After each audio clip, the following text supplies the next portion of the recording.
Aí galera, ela montada é assim, ó. Pneu balão VMAX,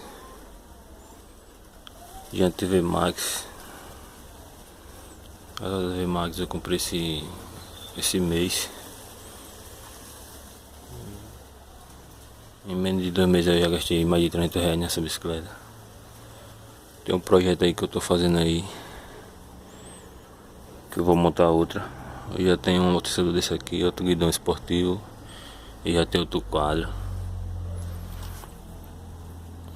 E ela assim, montada.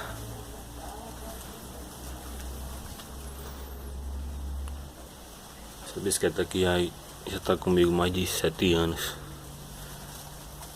Eu não troco essa bicicleta por nada.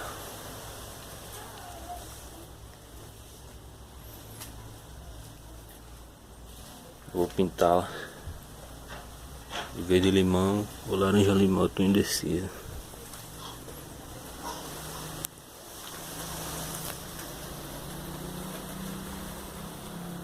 Fazer o calói. Vou mandar fazer o nome aqui, Venenosa 77. Que é o nome dessa bicicleta agora. Agora não, sempre foi, porque eu nunca quis dizer os caras. Mas é a Venenosa 77. Aqui é vapor.